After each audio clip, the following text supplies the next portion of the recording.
और अब देखिए हमारी खास पेशकश ग्राउंड जीरो कौन हीरो।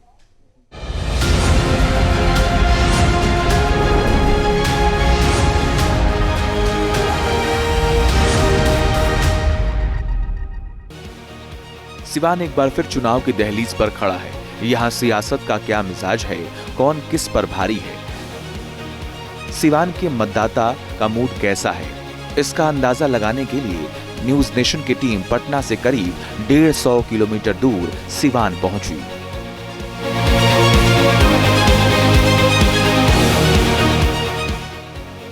बिहार विधानसभा चुनाव 2025 में कई ऐसी सीटें हैं जिस पर सबकी निगाह है।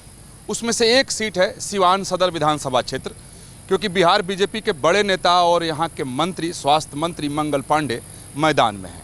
उनका मुकाबला अवध बिहारी चौधरी से है, जो राजद के कद्दावर नेता माने जाते हैं और इस क्षेत्र में काफ़ी दबदबा है उनका।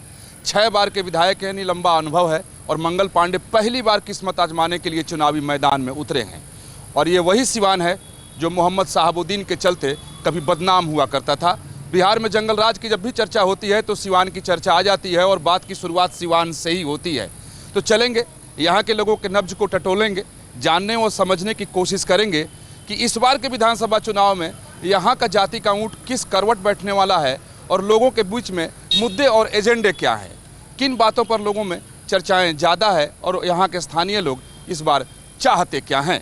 तो आइए चलें और इस सिवान सदर को घूमते हैं और लोगों से बातें करते हैं।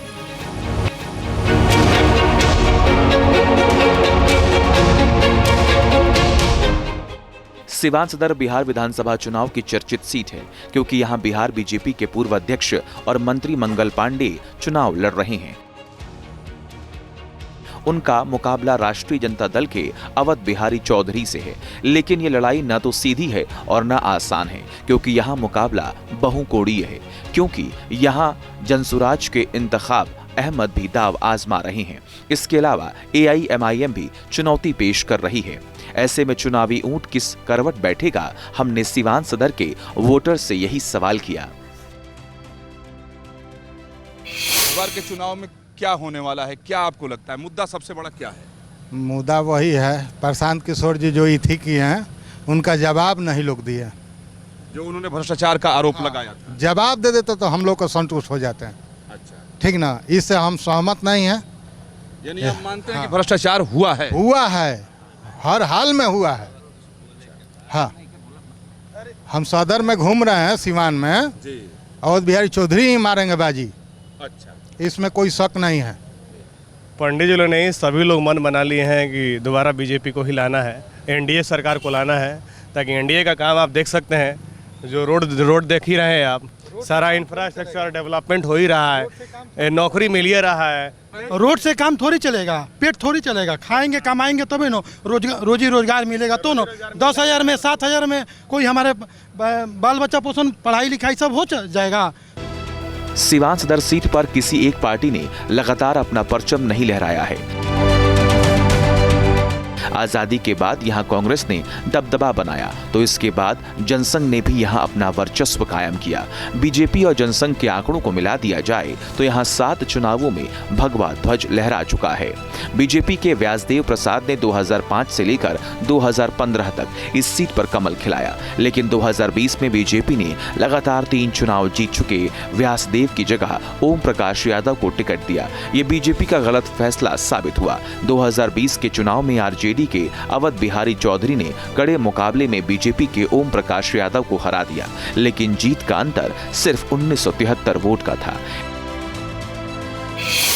सिवान शहर का ये मुख्य चौराहा है, काफ़ी भीड़ भाड़ है, व्यस्त है, एक छठ का माहौल है, तो हर आदमी मार्केटिंग करने में, बाजार करने में व्यस्त है। बहुत सारे लोग यहाँ हैं, खड़े हैं कई सारे लोग। क्या नाम, शुभ नाम आपका? संजय कुमार यादव। यादव जी, इस बार विधानसभा चुनाव में क्या होगा यहाँ? यहाँ तो तेजस्वी को हम लोग वोट देंगे ना। अच्छा, जो अपना एक मुस्लिम यादव समीकरण है वहाँ चल रहा है? हाँ चल रहा है, और बिहारी चौधरी को हम लोग वोट देंगे तेजस्वी के लिए। तो यहाँ जो वो नीतीश कुमार कहते हैं, प्रधानमंत्री मोदी कहते हैं कितना विकास किए, लोगों को सुविधाएं दी, तो उसका असर नहीं हुआ है। सब रोल विकास हुआ है, सब जनता के मुंह की आवाज़ उठाया है, सब लोग मूर्ख बना रहे हैं जनता का। अच्छा, हाँ। क्या शुभ नाम आपका? रामदेव यादव नाम है मेरा। अच्छा यादव जी, आप भी तो इस बार हम तेजस्वी यादव जी जी। तेजस्वी यादव नया यंग है, उसको बनाना है। यादव जी हैं तो तेजस्वी यादव जी तेजस्वी यादव जीता है भैया जी, एकदम झंडा बुलंद। एकदम सरकार बना है भैया जी। किस्मत जाने उनका, लेकिन हम लोग तो बीजेपी को वोट देते आए हैं, बीजेपी के साथ रहे हैं। अच्छा, हाँ, जो तो आप बीजेपी को ही वोट देते रहे हैं? अच्छा, हमेशा उनके साथ ही रहे हैं। सीवान सदर की लड़ाई इस बार दिलचस्प है क्योंकि मुकाबला दो दिग्गजों के बीच है। अवध बिहारी चौधरी इस सीट से 6 बार चुनाव जीत चुके हैं। ये बात अलग है कि उन्होंने अलग अलग पार्टियों से लड़ते हुए ये कामयाबी हासिल की। अवध बिहारी चौधरी ने कभी जनता पार्टी तो कभी जनता दल और कभी आरजेडी के टिकट पर यहाँ चुनाव जीता। अवध बिहारी चौधरी 1985 से 2005 तक विधायक रहे। इसके बाद उन्होंने 2020 के चुनाव में वापसी की। अवध बिहारी चौधरी विधानसभा के पूर्व अध्यक्ष हैं और मंत्री भी रह चुके हैं। इस बार उनके मुकाबले में बीजेपी के कद्दावर नेता और मंत्री मंगल पांडे हैं, जो पिछले 4 दशक से संघ परिवार से जुड़े हैं और बिहार बीजेपी के अध्यक्ष रह चुके हैं। चाय की दुकान पर चुनावी चर्चा जरूर होती है और जब वो चाय की दुकान मशहूर हो, बढ़िया लोगों को चाय मिले तो लोग वहाँ जरूर आते हैं और चुनावी चर्चा भी जरूर करते हैं। और सिवान का काफ़ी ये मशहूर चाय की दुकान है, भोला जी की चाय की दुकान। नीतीश कुमार के दावे में कितनी सच्चाई है कि हमने बहुत विकास किया, सड़कें बनाई, पेंशन? तो विकास तो हुआ ही है। 2005 के बाद जितना भी विकास हुआ वो तो नीतीश कुमार के ही देन है कि विकास हुआ। विकास तो किए हैं, इसमें कोई संदेह नहीं है कि विकास नहीं हुई है। आदित्य गौरव जी तेजस्वी यादव नौजवान हैं, उनके साथ राहुल गांधी भी मैदान में यहाँ उतरे थे, कह रहे थे कि इस बार युवा उनके साथ है, तो आप हैं साथ में? नहीं, बिल्कुल नहीं है। ऐसा कैसे? क्यों? उन्होंने, उनके पिताजी का शासन था, क्या हाल था बिहार का आपने देखा है ना। घर से लोग निकल नहीं पाते थे, 6 बजे सिवान की दुकानें बंद हो जाती थी।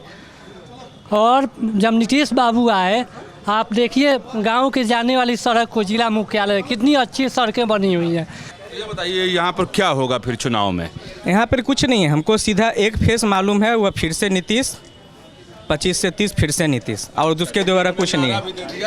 25 से 30 फिर से नीतीश। विकास के नाम पर अगर हम विकास किए हैं कहीं भी तो वोट चाहिए ना हमको। तो नीतीश कुमार कह रहे हैं कि हम कुमार किए हैं, एकदम ऑफकोर्स की बात है, नीतीश कुमार तो किए हैं, तो उस विकास पर वोट मिलेगा मुस्लिम समाज? एकदम मिलेगा, कहीं नहीं मिलेगा। उधर तो मुस्लिम यादव समीकरण बना हुआ है। छोड़िए मुस्लिम यादव थी, वो कहने से हो जाएगा।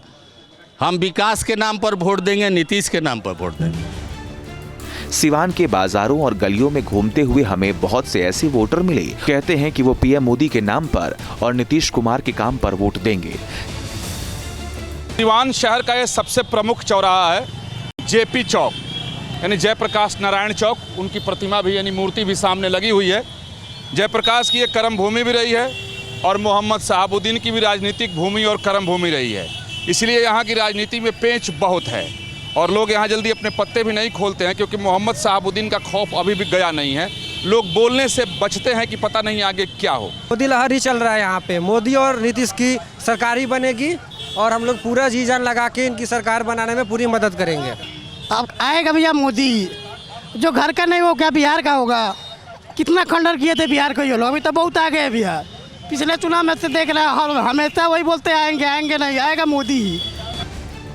सिवान में आरजेडी को MY यानी मुस्लिम यादव समीकरण के सहारे जीत की उम्मीद है। इसकी पुख्ता वजह भी है। यहाँ मुस्लिम समाज की संख्या करीब 26% है। इनके अलावा वैश्य, यादव, भूमियार, कुशवाहा और दलित समुदाय की भी अच्छी खासी आबादी है। सिवान सदर विधानसभा क्षेत्र का एक गांव है सड़सर। सिवान सदर विधानसभा क्षेत्र में तमाम ग्रामीण इलाके भी आते हैं, उसी में से एक गांव है। उस तमाम गांव के लोग यहाँ पर मौजूद हैं। उन लोगों से बात करते हैं। मिश्रित आबादी का लगभग ये गांव है। आपका क्या शुभ नाम हुआ? चंद्रमा जी। चंद्रमा जी, ये बताइए कि इस बार के चुनाव में ऊँट किस करवट बैठेगा? चुनावी ऊँट एकदम ऊँट जो बैठना है वो बैठ गया है।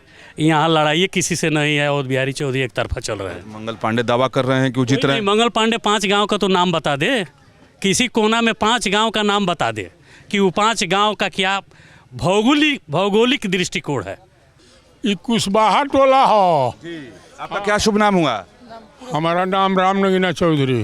तो ये कुशवाहा टोला तो उपेंद्र कुशवाहा के साथ चले जाएंगे लोग। उपेंद्र कुशवाहा फिर और फोरम बा। अच्छा, हाँ। कैसे? अवध बिहारी चौधरी। यादव जी लोग यादव के साथ जा सकते हैं, तो कुशवाहा के साथ कैसे नहीं जा सकते? तेने छाप अवध बिहारी चौधरी।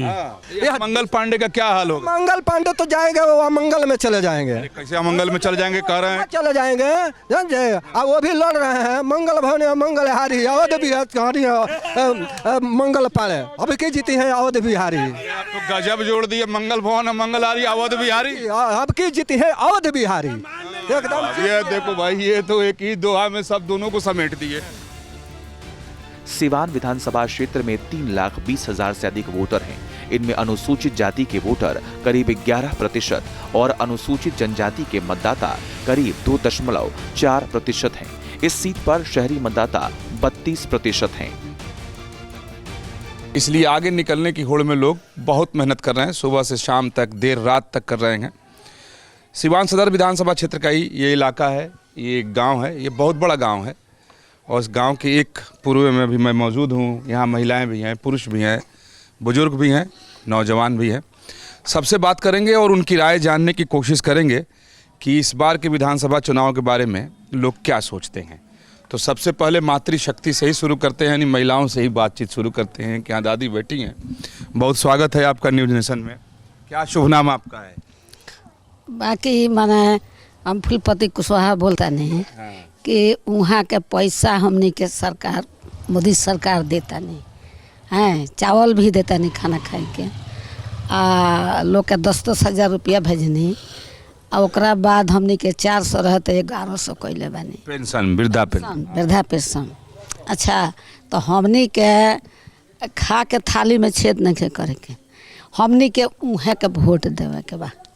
नीतीश कुमार के या मोदी जी के? मोदी जी के, नीतीश कुमार मोदी जी के वोट देवे के बा। यहाँ का जातीय समीकरण कैसा है? यहाँ जातीय समीकरण नहीं है, यहाँ बीजेपी की पार्टी है। हम लोग बीजेपी से कोई आ जाए, मोहम्मदन आ जाए, कोयरी आ जाए, कुशवाहा आ जाए, चौधरी आ जाए, हम लोग बीजेपी को वोट देते हैं और जिएंगे तब तक बीजेपी को वोट देंगे।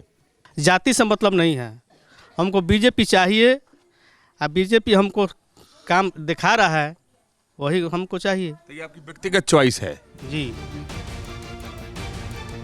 सिवान सदर विधानसभा क्षेत्र से आरजेडी उम्मीदवार अवध बिहारी चौधरी ने न्यूज नेशन से बात करते भरोसा व्यक्त किया, यहां से उनकी जीत पक्की है।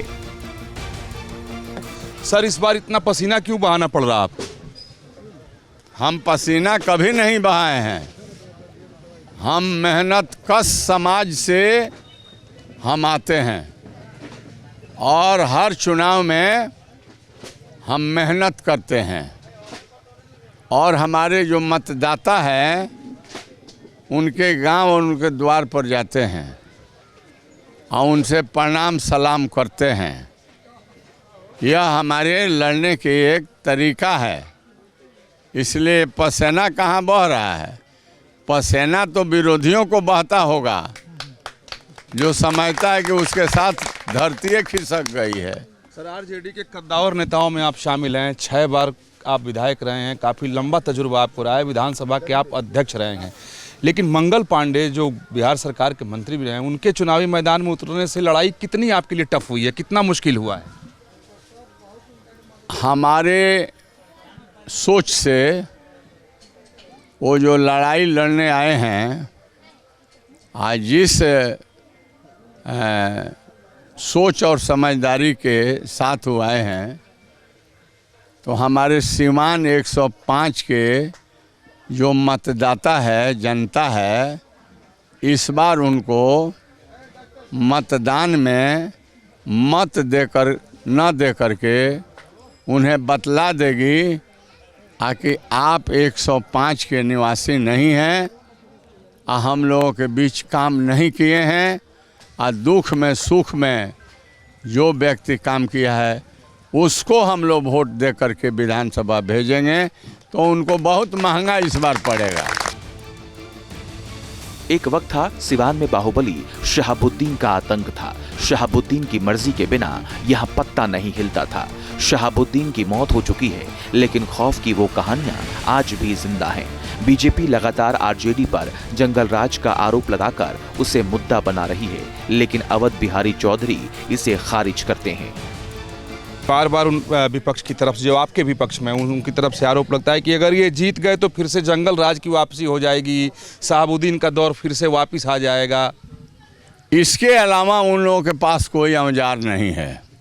वो लोग समझ रहे हैं कि बिहार की जनता बिल्कुल यह सोच समझ करके निर्णय ले चुकी है कि इस बार झूठा गीत जो बार बार ये लोग गाते हैं चुनाव में, सुनते सुनते कान पक गया है, तो वो झूठा गीत पर हम लोग नहीं जाएंगे, बल्कि न्याय के लिए, विकास के लिए, स्वाभिमान के लिए, समता मूलक समाज के संरचना के लिए हम लोग राष्ट्रीय जनता दल के राष्ट्रीय अध्यक्ष लालू प्रसाद जी के जो सोच समझदारी रही है उसके मुताबिक उनके लाल तेजस्वी प्रसाद यादव जी को बिहार की वर्तमान सरकार को बदल करके उन्हें मुख्यमंत्री बनावेंगे। जनसुराज ने इस सीट से मुस्लिम कैंडिडेट उतारा है। क्या इससे आरजेडी के मुस्लिम वोट बैंक में सेंध लगेगी? कि जो एक समीकरण, जो कि चुनाव में जातीय समीकरण की बात तो होती ही होती है, एमवाई समीकरण जो जिसकी चर्चा आरजेडी के लोग करते हैं, यहाँ जनसुराज से एक प्रत्याशी हैं, तो उसका कुछ नुकसान होगा क्या आपको? हमारा नुकसान कोई नहीं कर पाएगा। जो हमारे वोटर हैं, हम कॉमन हैं, सभी जाति या सभी वर्ग से अवध बिहारी चौधरी को वोट मिलेगा। इसलिए हम घमंड भी नहीं कर रहे हैं, लेकिन विश्वास करते हैं कि सबों के लिए अगर हम फूल दिए होंगे तो हमारे लिए कोई कांट नहीं बिछाने का काम करे। उधर बीजेपी प्रत्याशी मंगल पांडे का दावा है कि उन्हें समाज के हर वर्ग का समर्थन हासिल है। कितना टफ है सिवान सदर आपके लिए? नहीं, देखिए, जिस तरीके से सिवान की जनता का समर्थन, आशीर्वाद मिल रहा है, और शुरू से ये सीट जो रहा है वो भारतीय जनता पार्टी और एनडीए के लिए समर्थन वाली सीट रही है, जीतने वाली सीट रही है, और सदैव यहाँ से भाजपा और एनडीए की जीत होती रही है। पिछला जो लोकसभा का चुनाव हुआ था, उस लोकसभा के चुनाव में भी 15,000 से अधिक मतों से यहाँ से एनडीए का लीड हुआ था। और मैं जो जनसंपर्क में घूम रहा हूँ, जिस प्रकार से समाज के सभी वर्गों का, सभी लोगों का आशीर्वाद मिल रहा है, ये बहुत साफ दिखा रहा है कि यहाँ एक बार फिर एनडीए और भारतीय जनता पार्टी की जीत होगी। सिवान सीट पर जातिगत समीकरण में एनडीए मजबूत नजर आ रही है, क्योंकि इस सीट पर वैश्य समुदाय निर्णायक भूमिका में है।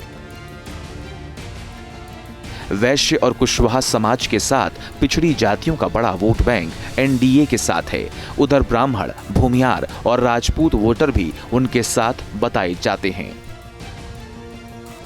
अवध बिहारी चौधरी जो आपके सामने हैं महागठबंधन से, वो 6 बार के यहाँ से विधायक रह चुके हैं, विधानसभा अध्यक्ष रह चुके हैं। उनकी तरफ से दावा हो रहा है कि भाई जातीय समीकरण हमारे साथ है। अवध बिहारी चौधरी जो हैं वो काफ़ी अनुभवी है। मंगल पांडे पहली बार चुनाव लड़ रहे हैं। देखिए, इतने वर्षों से विधान पार्षद के रूप में मैंने सिवान की सेवा की है, मंत्री के रूप में सिवान के बेटे के रूप में सेवा की है, और सिवान की जनता ने देखा है कि किस तरीके से मैं यहाँ के विकास के लिए विधान पार्षद के रूप में या मंत्री के रूप में काम करता रहा हूँ। और यही कारण है कि जहाँ भी जा रहा हूँ लोगों का स्नेह और आशीर्वाद मुझे प्राप्त हो रहा है। किसी के पक्ष में तब कोई बोलता है जनता जब वो कुछ काम करता है, लेकिन इतना लंबा समय तक उन्होंने जो कुछ भी किया होगा सिवान के लिए, कहीं जनता की तरफ से आवाज़ मुझे सुनाई नहीं पड़ती। बीजेपी लालू राबड़ी के शासनकाल में खराब कानून व्यवस्था और बाहुबली शहाबुद्दीन की याद दिलाकर जंगल राज का सवाल उठा रही है। जंगल राज का एक मुद्दा यहाँ बहुत चल रहा है। क्या आपको लगता है कि ये जंगल राज का मुद्दा यहाँ चल पाएगा या चल रहा है? नहीं, देखिए, जिस तरीके से सिवान की जनता ने एक पुराने दिनों को काटा है, वो जनता उन दिनों को भूली नहीं है और फिर पुराने दिनों में वापस नहीं जाना चाहती है। सिवान की जनता शांति चाहती है, सिवान की जनता विकास चाहती है और शांति और विकास के लिए सिवान की जनता एनडीए के साथ चलती रही है और फिर इस बार एनडीए को अपना आशीर्वाद देगी। आपके ऊपर अवध बिहारी चौधरी की तरफ से भ्रष्टाचार को लेकर बड़े गंभीर आरोप लगाए जा रहे हैं, उस पर क्या कहेंगे? देखिए, कोई आरोप नहीं है और जो कुछ भी कोई बात करता है वो सारे निराधार बात है। सिवान के संग्राम में जनसुराज ने मुकाबले को त्रिकोणीय बना दिया। हमने जनसुराज के उम्मीदवार इंतखाब अहमद से पूछा कि उनका दावा कितना मजबूत है। तीसरी शक्ति हम बन गए हैं। आप जब गांव में घूमिएगा तो देखिए, यूथ में और लोगों में, हिंदू या मुसलमान हो, इस बार तो सबसे बड़ी बात यह है कि एक अलग सा करंट पैदा हुआ है। लोग विकल्प के रूप में देख रहे हैं जनसुराज को, अब वो खुल के बोल रहे हैं, ऐसा भी नहीं कि साइलेंट हैं, खुल के बोल भी रहे हैं कि 15 साल हमने राजद को दिया, 20 साल हमने एनडीए को दिया, लेकिन मिला क्या हमको। सीवान में दिखता है और ज़्यादा इफेक्ट है। निश्चित तौर पर माई समीकरण इनका ध्वस्त हो चुका है, जो राजद हमेशा दिखाते थे। राजद का तो दावा है कि माई समीकरण मुस्लिम यादव बिल्कुल साथ है उनके, एकदम ध्वस्त हो चुका है। इस बार एकदम ध्वस्त हो चुका है। इनको मुसलमानों को एक विकल्प मिल गया। प्रशांत किशोर जी, इन्होंने 40 सीट दिया है मुसलमानों को चुनाव लड़ने के लिए। बता दीजिए कि कौन लोग हैं जिन्होंने राजद ऐसे मुसलमानों को सीट दिया हो 40 तो। जनसुराज के प्रत्याशी ने कहा कि इस चुनाव में लोग जाति और धर्म की दीवारों को तोड़कर प्रशांत किशोर की अगुवाई में नया बिहार बनाएंगे। बिहार के चुनाव चाहे कहीं और भी हम लोग देखते हैं कि जब चुनाव होता है तो जातीय समीकरण जरूर देखा जाता है, चाहे वो प्रत्याशी का चयन हो या फिर वोटिंग में जनता देखने लगती है। तो इस जातीय समीकरण में आप कहाँ पाते हैं अपने को? हम तो सबसे ऊपर हैं जाति। किस हिसाब से? इसलिए कि हिंदू मुसलमान के साथ में है। जातीय समीकरण यहाँ ध्वस्त हो चुका है। जो भी अब यहाँ हमारे कैंडिडेट हैं, जैसे स्वास्थ्य मंत्री जी हैं, उन पर एलिगेशन है एम्बुलेंस घोटाले का, उन पर एलिगेशन है, उनको आरोप है। आप लोगों तो बहुत प्रदर्शन किए थे पटना में, जहाँ भी हम कर रहे हैं, उन पर आरोप है कि उन्होंने ट्रांसफर पोस्टिंग में पैसा लिया है। इंतखाब अहमद का दावा है कि उनकी लड़ाई आरजेडी से नहीं बल्कि सीधे सत्ताधारी एनडीए से है। है कि जो आपकी पार्टी है, आप हैं एक विकल्प के तौर पर यहाँ लोगों के सामने हैं। अरे भाई आप घूमिए, राजद लड़ाई में नहीं है, एनडीए से लड़ाई जनसुराज का है। इंतखाब अहमद की लड़ाई एनडीए से है, राजद लड़ाई में नहीं है। लेकिन वो दोनों लोग तो मिलकर कह रहे हैं कि ये तो लोग वोटकटवा साबित होंगे। वक्त आने दीजिए, देख लीजिए, कहिए उनसे ग्राउंड पर जाकर देखे, वो उनके सभा करने, वो धन बल में आगे हैं, संसाधन में आगे हैं, भ्रष्टाचार का पैसा है उनका, इस पर वो आगे, उनके साथ घूम रहे हैं लोग। गाड़ी दिखेगा, सभा दिखेगा, लेकिन जनता नहीं दिखेगा। सिवान में घूमते हुए हमें कुछ ऐसे युवा मिले जो इंतखाब अहमद की विचारधारा के साथ हैं। चलिए, एक मिले कि ये पीके के समर्थक मिले, उसके पीछे वजह क्या है आपकी?